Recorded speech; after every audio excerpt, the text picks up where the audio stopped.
할렐루야. 여러분 사랑합니다. 우리 옆분들하고 인사하시죠. 잘 오셨습니다. 은혜 받으세요.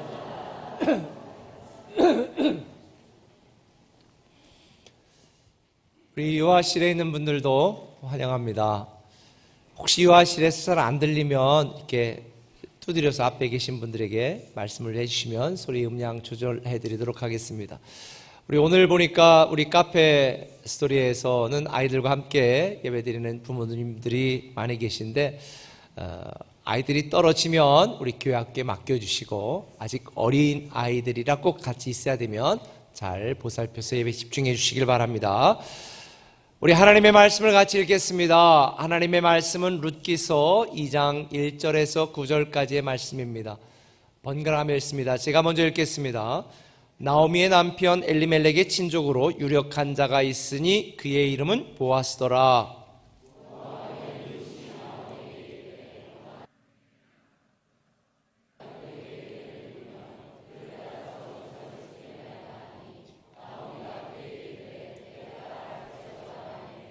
룻이 가서 베는 자를 따라 밭에서 이삭을 줍는데 우연히 엘리멜렉의 친족 보아스에게 속한 밭에 이르렀더라.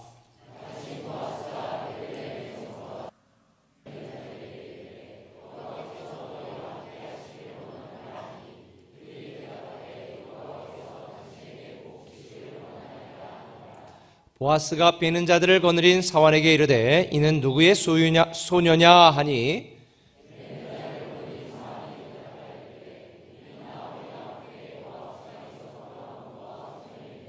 그의 말이 나로 베는 자를 따라 단 사이에서 이삭을 줍게 하소서 하였고 아침부터 와서는 잠시 집에서 쉰 외에 지금까지 계속하는 중이니이다.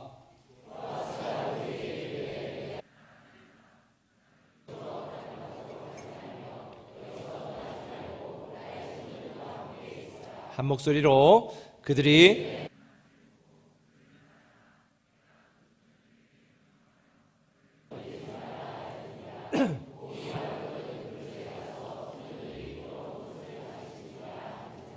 아멘.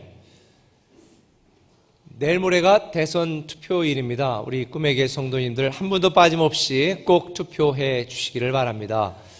저는 사전 투표를 지난주에 이미 했거든요. 근데 제가 사전 투표하러 이렇게 갔더니 신분증을 달라고 그러더라고요. 그래서 신분증을 주니까 조그만 기계에다가 탁 넣어서 확인을 하고 제가 안 이묵인 걸 확인을 하니까 기계에서 투표용지가 하나가 딱 출력이 되더라고요. 그래서 투표를 했는데 다른 사람이 대신 가서 더블 투표를 절대로 못하는 시스템이더라고요. 저는 요즘 살면서 우리 일상에서 가끔씩 깜짝깜짝 놀라는 일이 있는데 너무 빨리 많이 발전이 되는 거예요. 옛날처럼 뭐 다 쌓아놓고 한 장씩 나눠주는 것도 아니고 정말 옛날 어른들이 가만히 있으면 중간은 간다고 그랬는데 요즘은 가만히 있으면 확 뒤처지는 그런 시대에 우리가 살고 있는 것 같아요. 너무 빨리빨리 변화가 되니까 이 변화에 적응하고 변화를 배워가는 것도 또 다른 스트레스인 것 같습니다. 그래서 나이 드신 분들이 전원 찾고 자꾸 시골 찾는 이유가 거기 있는 것이 아닌가라는 생각도 문득 들더라고요. 요즘은 속도가 트렌드가 된 시대가 됐습니다. 뭐든지 빨리 해야 됩니다. 빨리 판단하고 빨리 결정하지 않으면 뒤따라가서는 성공할 수 없는 시대. 그러다 보니까 사람들은 빨리 즉각적으로 뭔가 이루어지지 않으면 견디지 못하는 시대를 살고 있는 것 같습니다. 조급증, 집단적인 조급증에 빠져 있는 것 같다라는 생각을 하게 되어집니다. 그래서 빨리 성공하고 빨리 진급하고 자녀들도 빨리 공부를 잘할 수 있도록 빨리 성장했으면 좋겠다라는 생각을 하게 되어지죠. 그런데 여러분 우리가 알아야 될 게 있습니다. 모든 게 속도 중심으로 빠르게 변화하고 빠르게 진보하고 있지만 빠른 것이 그렇게 좋은 것만은 아닙니다. 인생은 성공의 속도로 결정되는 게 아니라 우리를 기다려주시는 하나님의 사랑으로 저는 결정된다고 생각을 합니다. 많은 사람들이 빨리빨리 성공해야 행복할 거라고 생각하지만 아니에요. 오래 참아주시고 오래 견뎌주시는 하나님의 사랑이 아니었다면 오늘의 우리는 구원받지도 못하고 살아갈 수도 없었을 것 같습니다. 하나님이 딱 보시면 알잖아요. 딱 보면 아유 너는 될 것 같아, 안 될 것 같아. 그리고 한번 보시고 우리를 결정을 내리셨다면 어떻게 됐겠습니까? 우리의 부족함, 우리의 연약함, 우리의 미련함에도 불구하고 계속 판단을 미뤄주시고 결정을 미뤄주시고 참아주시는 게 이게 바로 은혜가 아닌가, 저는 그렇게 생각을 하게 되어집니다.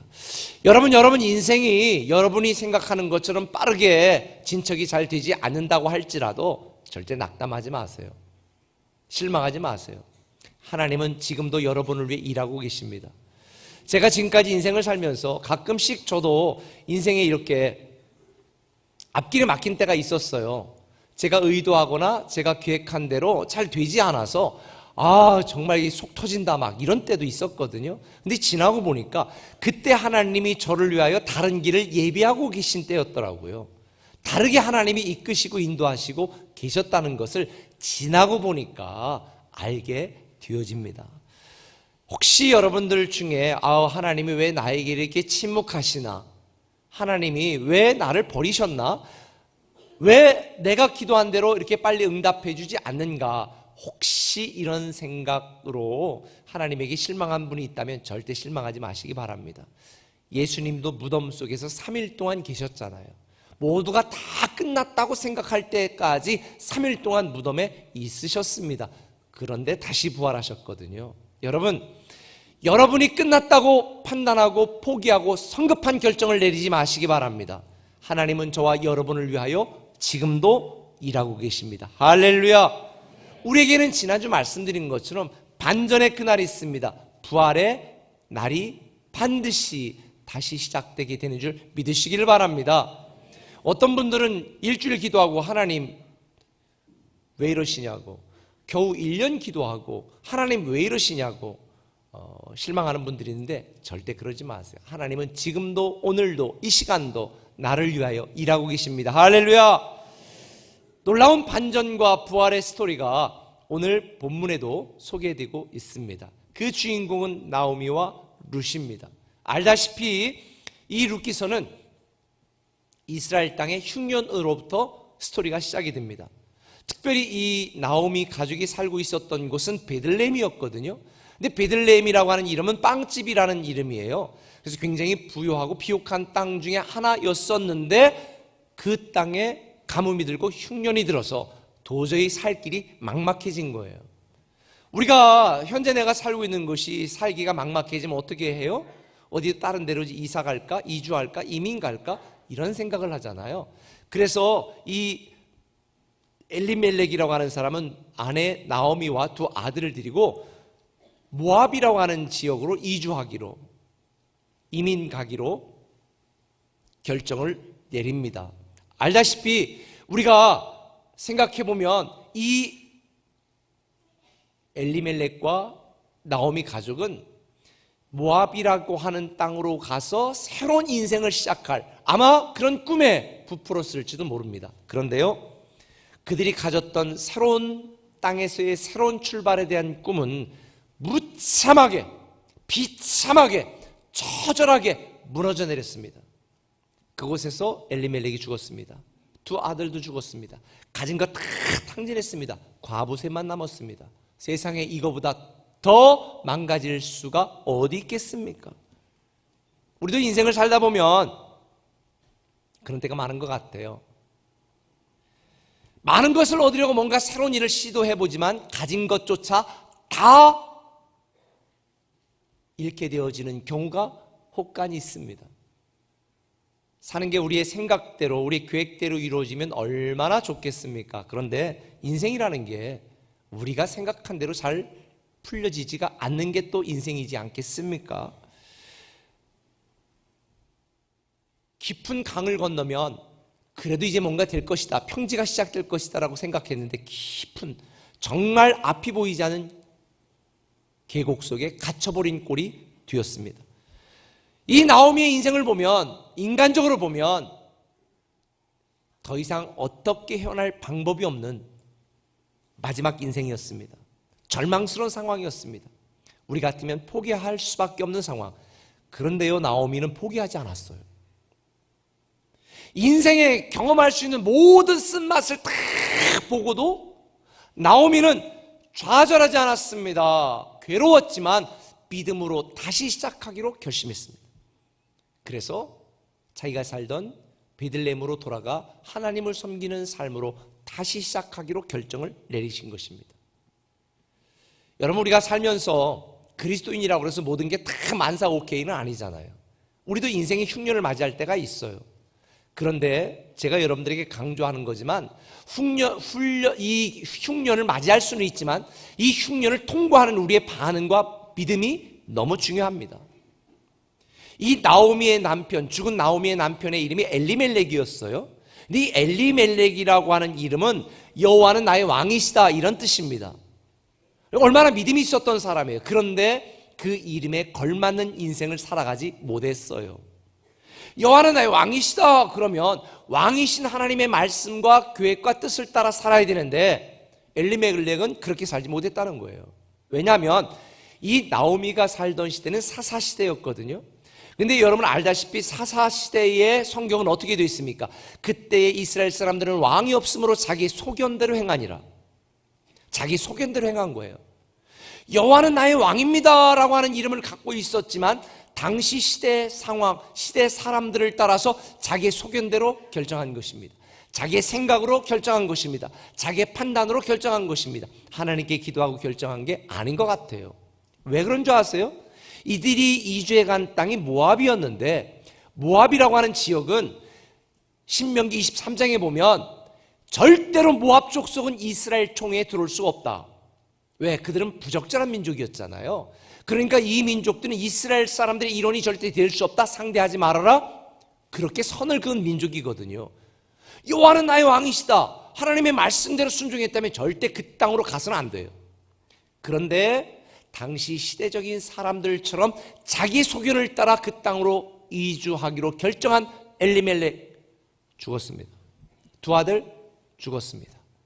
가진 것 다 털어먹고 빈털터리가 되었습니다. 하나님과 반하는 선택을 했을 때에 그들의 운명은 가혹하리만큼 비참해졌습니다.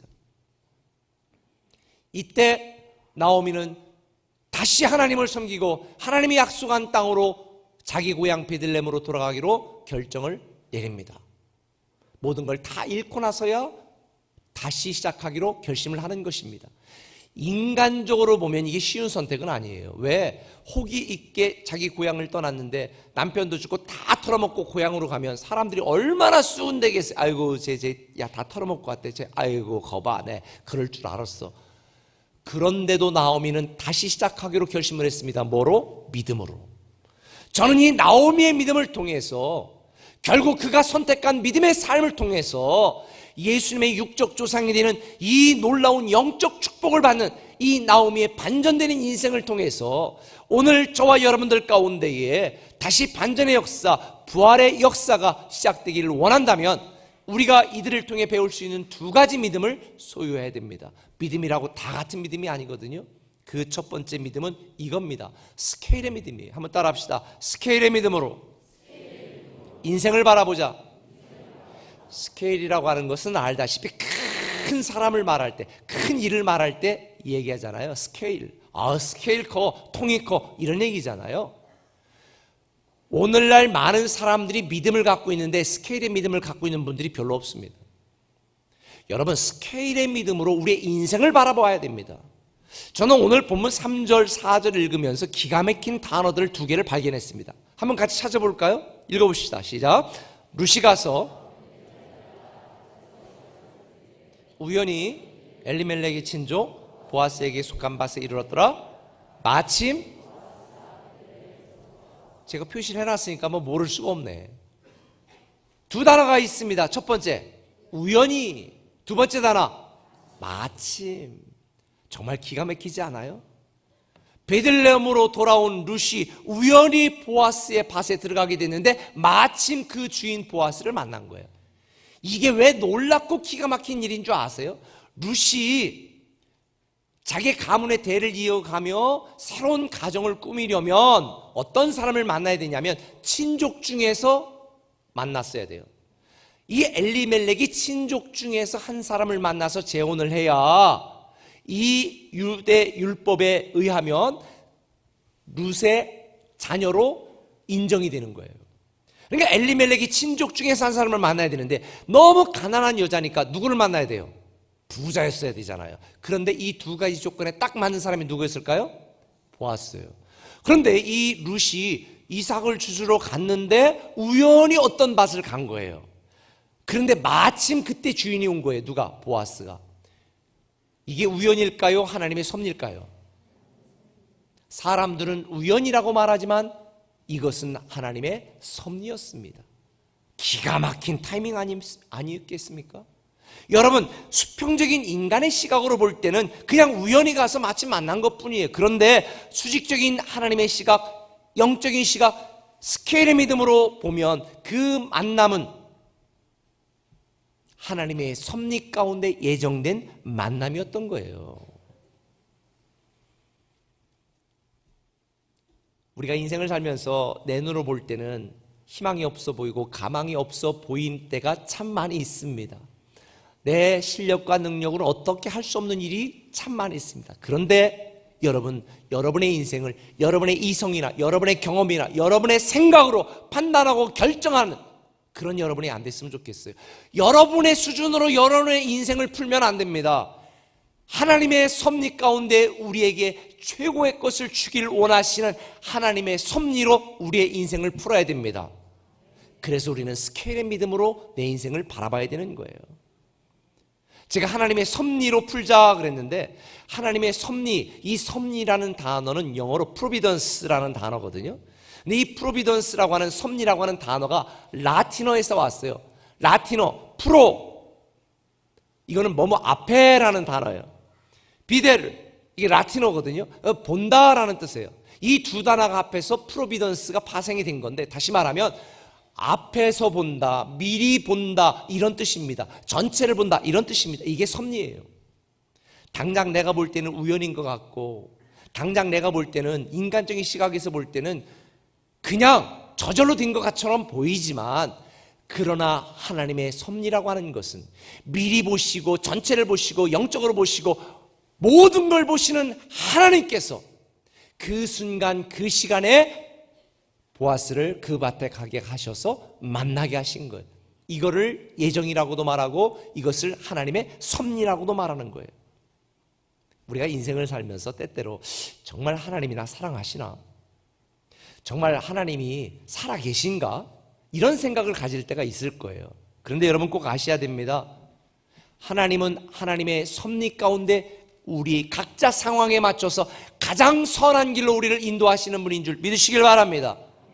다른 사람과 비교하지 마세요. 내 인생이 내가 기대한 시간과 내가 기대한 대로 풀려가지 않는다 할지라도 우리는 조급해할 필요가 없습니다. 내 휘어지고 뒤틀어진 인생을 나를 위하여 바른 길로, 최고의 길로 인도하시는 하나님의 섭리 가운데 우리는 살고 있기 때문입니다. 그래서 우리는 스케일의 믿음으로 내 인생을 바라봐야 되는 것입니다. 어떤 사람들은요, 이 신학자들 중에 어떤 똑똑한 신학자는 이 룻기를 읽어보면 뭐 하나님이 직접 룻에게 말씀하셨다, 뭐 룻이 뭐 하나님을 만났다, 뭐 하나님이 어떻게 역사했다, 이런 내용이 없어요. 그냥 룻이 뭐 이랬더라 하는 스토리밖에 없는 거예요.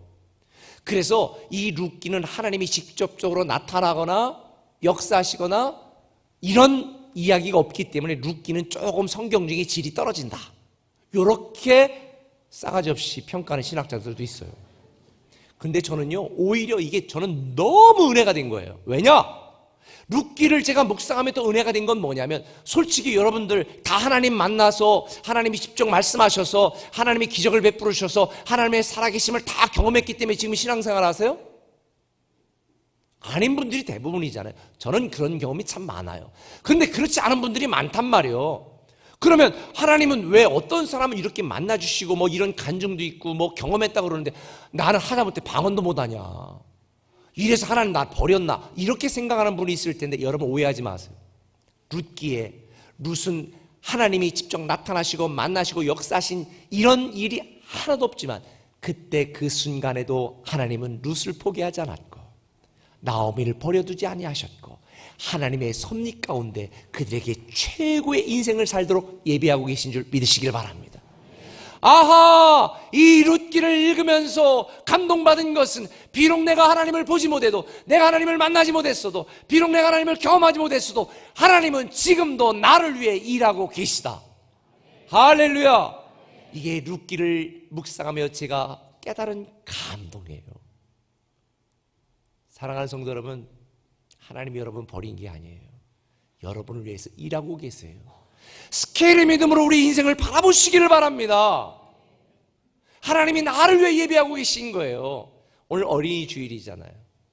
여러분 자녀들 보면 아이고 저 인간 저 자식 커서 뭐 될래나 저렇게 공부를 못하냐. 여러분 닮아서 그래요. 쟤 왜 이렇게 열심히 공부를 안 하냐. 여러분들 중에 열심히 공부한 사람이 몇 사람이나 있어요. 별로 없을걸요. 다 우리 닮아서 그런 걸 왜 애를 잡냐고. 애 속삭이는 애들이 있죠. 지금요 스케일의 믿음으로 자녀를 보세요. 지금 볼 때는 쟤는 아무짝에도 쓸모없고 쟤 저래서 어떻게 먹고 살까 걱정하지 마세요. 스케일의 믿음으로 보면요 그런 애들 중에 아니모 목사 같은 애도 나온다니까. 그런 애들 중에 미래 대통령도 있고 미래의 훌륭한 지도자도 있고 미래 사업가도 있어요. 사업가들이 다 공부 잘하는 애들만 사업 성공했나요? 아니거든요. 스케일의 믿음으로 우리 자녀를 바라봐야 돼요. 스케일의 믿음으로 우리 인생을 바라봐야 됩니다. 여러분의 이성으로 경험으로 판단으로 여러분의 수준으로 인생을 풀지 마시고 하나님의 섭리로 인생을 풀어가시길 바랍니다. 나오미와 룻이 벼랑 끝에서 헤매고 있었지만 하나님은 그들이 모르는 사이에 하나님의 섭리 가운데 우연히 보아스의 밭에 가게 하시고 때마침 보아스를 만나게 하신 거예요. 할렐루야. 그래서 로마서 8장은 뭐라고 말해요? 25절 28절 읽어봅시다. 시작. 만일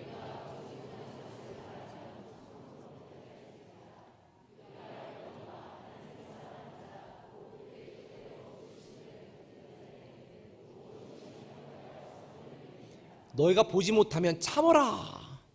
하나님은 모든 것이 합력하여 선을 이루게 만드신다. 이게 합력이라는 단어가 헬라어 단어로 수네르게오라는 단어인데요 이 헬라어 단어에서 시너지라고 하는 영어 단어가 파생이 됐어요. 시너지가 뭔지 아세요? 에너지는 아시죠? 에너지가 10이 있다 그러면 배터리에 에너지가 10이 있다 그러면 점점 줄어서 10을 다 쓰면 어떻게 돼요? 끝나는 거예요. 이건 에너지예요. 시너지는 뭐냐? 2 플러스 2는 뭐예요? 이것도 모르면서 애들 보고 공부 못한다 하면 안 돼요. 2 플러스 2는 4잖아요. 그런데요 시너지는 뭐냐? 2 플러스 2는 10만 2 플러스 2는 2억 2 플러스 2는 100억 이렇게 되는 거예요. 이걸 시너지 효과라고 말하는 거예요. 우리가 볼 때 별거 아닌 2와 2가 만났을 때에 10억이 되는 것처럼 100억이 되는 것처럼 우리가 살아가면서 내가 원하지 않았던 과거의 상처와 내가 경험하고 싶지 않았던 그 아픈 경험과 나를 괴롭혔던 악한 사람들의 모략과 꾀까지라도 합력해서 하나님이 만져주시면 이게 뭐가 된다는 거예요? 합력하여 나를 위해 최고의 결과를 도출해낸다. 이게 시너지 효과예요. 이게 합력하여 선을 이룬다는 거예요. 사랑하는 성도 여러분, 스케일의 믿음으로 여러분의 인생을 바라보시길 바랍니다. 합력하여 시너지 효과를 내게 하시는 하나님의 놀라운 축복과 역사가 반드시 저와 여러분들에게 임하게 될 줄 믿습니다.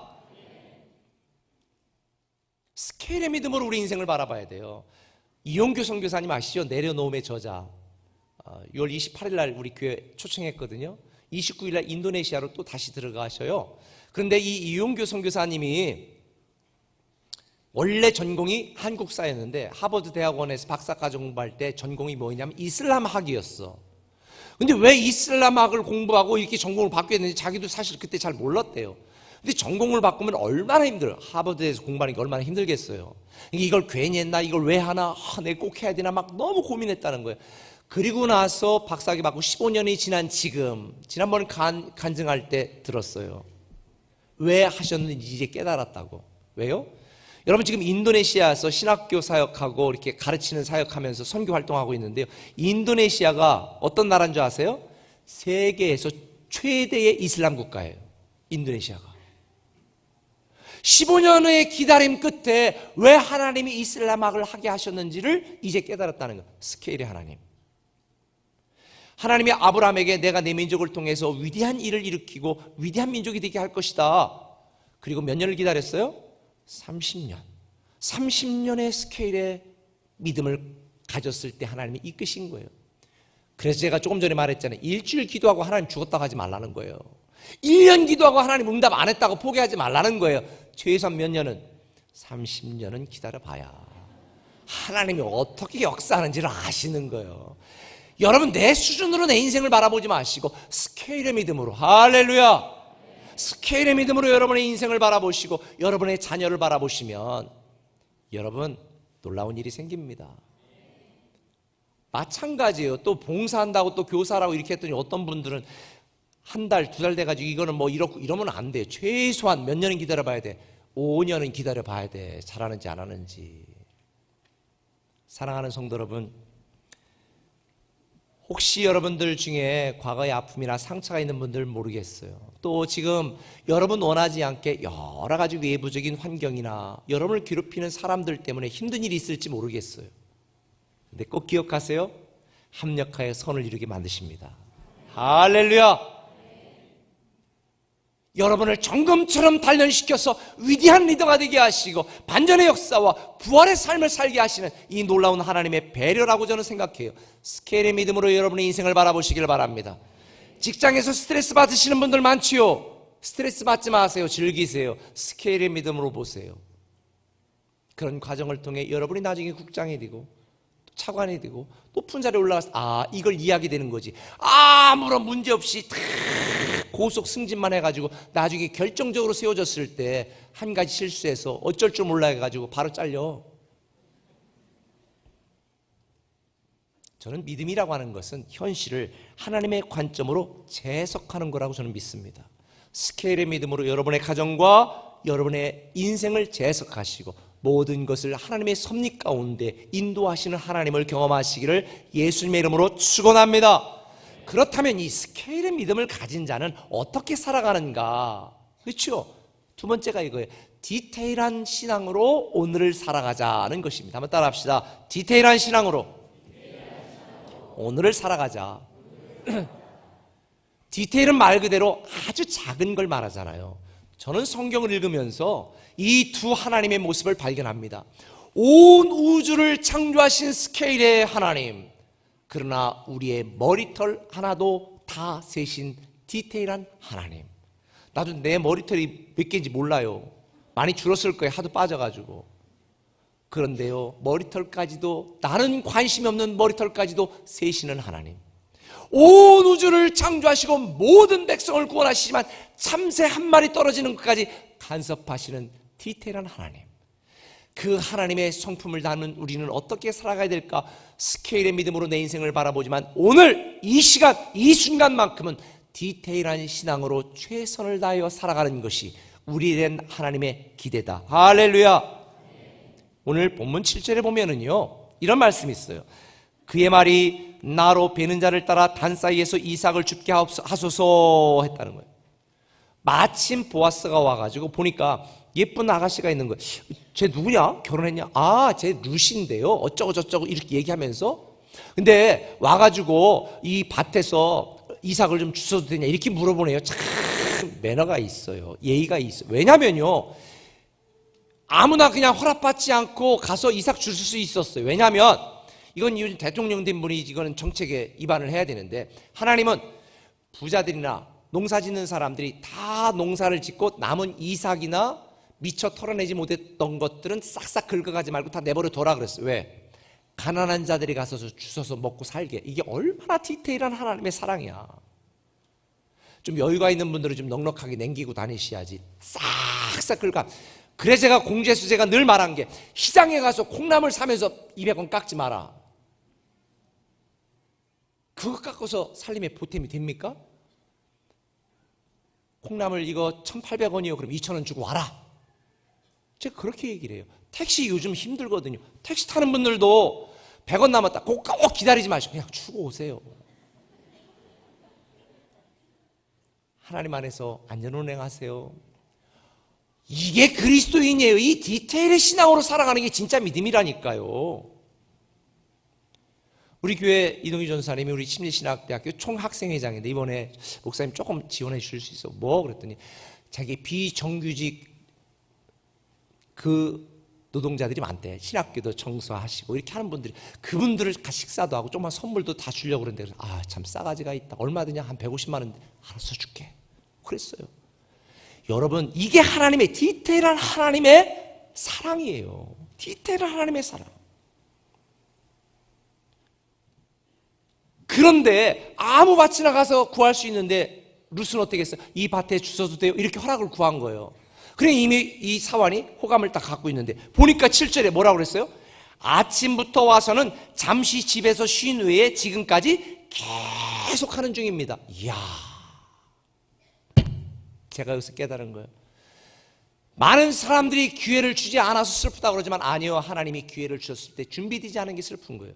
만약에 이때 룻이 이삭 조금 줍다가 피곤하다고 집에 갔어 봐. 보아스 만났어요? 못 만났어? 못 만났어. 와서 일하는데 이삭을 줍는데 예쁜 아가씨가 있거든, 예쁜 처자가 있거든. 누구냐? 당연히 물어보지. 저라도 물어볼 거예요. 안 물어봐요? 관심 없어요? 물어봤을 거예요. 그런데 이 사원이 뭐라고 말했어요? 야, 잠깐 쉬고요, 하루 종일 열심히 일해요. 그러니까 보아스가 마음이 확 열려서 급 관심을 갖게 된 거예요. 그리고 나서 뭐라고 그랬어요? 야, 이 룻이 이삭을 줄 때 좀 일부러 좀 떨어뜨려 가지고 더 많이 주워가게 해라. 그리고 룻에게는 호의를 베풀어 가지고 어떻게 했어요? 목마르면 여기 사원들이 먹는 거 먹어요. 이때부터 시작이 된 거예요. 이때부터. 여러분, 어떤 분들은 가만히 있고 하나님만 일하는 게 진짜 믿음이라고 생각하는데 아니에요. 나를 위하여, 내가 보지 못해도 나를 위하여 일하시고 함께 하시는, 예비하시는 하나님을 믿는다면 우리는 하나님이 부여하신 오늘 최선의 삶을 살게 되어 있어요. 그래서 주님은 뭐라고 말합니까? 내가 무슨 일을 하든 죽게 하듯 하고, 사업하는 분도 직장 다니는 분도 죽게 하듯 최선을 다해야 돼요. 가정주부들 설거지 최선을 다해서 하세요. 밥풀 너덜너덜 붙어있게 하지 말고, 그건 주님의 뜻이 아니요. 청소해도요, 땀 뻘뻘 흘리면서 해야 돼요. 저 어제 가서 미세먼지 때문에 또 청소했거든. 땀 뻘뻘 흘리면서. 뭐든지 하나님이 우리에게 부여하신 오늘 내가 맡겨진 일, 내가 해야 될 일 가운데 최선을 다해서 하는 거예요. 이 디테일한 신앙으로 살아갈 때 하나님께서 하나님의 섭리 가운데 사람도 만나게 하시고 시너지효과도 일어나게 하시고 반전의 삶을 살아가는 은혜를 베풀어 주실 줄 믿습니다. 손은 가만히 있으면서 입술만 움직이는 게 믿음이 아니에요. 제가 말씀을 준비할 때 말씀 묵상은 많이 합니다. 그런데요, 설교 준비도 최선을 다했어요. 어제 밤에 가서도 계속 묵상하고 또 해보기도 하고, 어제 밤에 가서도 했어요. 또 아침에 오기 전에도 또 읽어보고, 이 안에서 내가 어떻게 하나님의 말씀을 성도들과 함께 공유할 것인가 최선을 다하는 거예요. 사랑하는 성도 여러분, 우리에게 하나님의 섭리 가운데 인도하시는 스케일의 믿음으로 하나님을 바라보는 사람은 오늘 내가 살아가는 이 순간을 소중히 여기시고 내가 살아가는 이 평범한 일상 가운데 디테일한 신앙으로 최선을 다하게 되어 있습니다. 그래서 예수님께서는 마태복음 25장 21절 이하에 뭐라고 말했어요? 내가 작은 일에 충성하였으니 내게 큰 일을 맡길 것이다. 큰 일을 맡길 것이다. 솔직히 남밭에서요, 이삭 주는 게 얼마나 자존심 상해요. 그런데 룻은요, 우울해하지 않았습니다. 자기 운명을 탓하며 원망하지 않았습니다. 자신을 돌보시고 이끄시고 인도하시는 하나님의 섭리를 믿었기 때문에, 자기 인생을 스케일의 믿음으로 바라보았기 때문에 자기에게 부여한 시간, 해야 될 일, 비록 하찮은 일이었지만 목숨을 걸고 한 거예요. 여러분, 저는 여러분들이 그런 분들이 됐으면 좋겠어요. 예배도 늦게 왔다 일찍 가는 게 아니라 정말 미리 와서 준비 탁 하고 마음으로 들을 준비가 돼야지. 제가요 얼마나 훌륭한 설교를 하더라도 여러분의 마음에 들을 준비가 안 돼 있으면요 아무런 소리도 귀에 들어오지 않아요. 디테일한 신앙으로 살아가는 저와 여러분들 되었으면 좋겠습니다. 성경을 보면 룻기 이 말씀에 보면 하나님께서 이 룻과 나오미에게 어떻게 역사하셨는지, 아까 말했잖아요. 우연히 갔는데 마침 만난 이 기가 막힌 놀라운 카이로스의 일들. 카이로스가 뭔지 아세요? 이 때와 시간을 가리키는 단어가 성경에 몇 개가 등장하는데, 크로노스, 그냥 우리가 살아가는 일상의 시간이 크로노스의 시간이고요, 하나님께서 어떻게 특별하게 우리에게 말씀하시거나 기적과 역사를 일으키시는 이런 시간을 카이로스의 시간이라고 말해요. 그리고 그 일이 다 성취되고 완성되는 것을 플레루의 시간이라고 말하거든요. 제가 예전에 한번 설교했어요. 그런데 요셉의 경우 종살이하고 감옥에 갇혔던 13년은 그냥 크로노스의 시간이라고 말할 수 있겠지요. 그런데 관원의 추천에 의하여 바로 왕 앞에 가서 꿈을 해몽하고 일약 총리가 되는 사건, 이 시간을 우리는 카이로스의 시간이라고 말합니다. 그리고 이 요셉을 통해 모든 자기 가족들의 구원을 받고 큰 민족을 이루는 게 플레루의 시간이겠지요. 오늘날 많은 성도들이 하나님이 역사하실 카이로스의 시간만 기대하며 살아갑니다. 근데 이거 아세요? 크로노스의 시간에 디테일한 신앙으로 최선을 다하지 않은 사람에게는 카이로스의 시간은 오지 않는다는 거예요. 왜요? 성경을 보면 요셉은 종살이할 때도 최선을 다했습니다. 감옥에 있을 때도 하루하루 하나님을 섬기는, 원망하지 않고 범사에 감사하며 최선의 영성의 삶을 유지했습니다. 그때 감옥에 함께 있었던 관원이 이런 디테일의 신앙으로 살아갔던 요셉을 기억하고 요셉을 추천하게 된 거예요. 감옥에서 맨날 우울하게 슬프게 원망하면서 살았다면 아마도 카이로스 시간은 요셉은 경험하지 못했을 터인데, 크로노스의 시간에 최선을 다했던 요셉, 디테일한 신앙으로 열정으로 최선을 살았던 요셉, 그 요셉에게 하나님은 카이로스의 시간을 만나 일약 총리가 되게 하신 줄 믿으시길 바랍니다. 저는 우리 꿈의 교회 청사 근무하는 분들 중에는 사무관 했다가 바로 청와대 비서관으로도 가는 놀라운 역사가 있기를 바랍니다. 여러분, 디테일한 신앙으로 살면 그게 불가능한 일이 아니에요.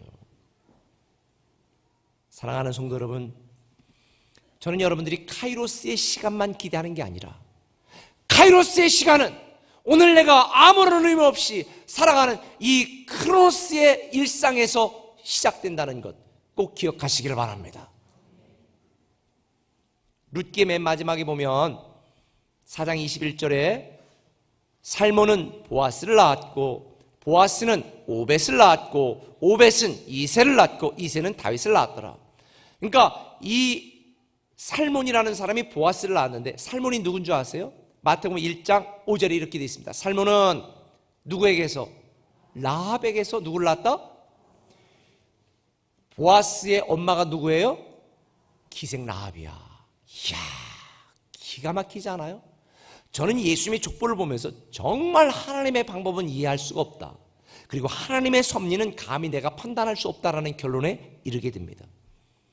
때때로 우리가 인생을 살아가면서 내 자녀에 대한 일, 내 가정과 부부나 내 삶에 대한 일이 이해가 되지 않아도 하나님의 섭리로 우리의 인생을 풀어가시고 하나님을 사랑하고 하나님께 순종하고 하나님의 말씀대로 살아간다면 하나님께서 놀라운 반전의 역사 다시 시작하실 줄 믿습니다.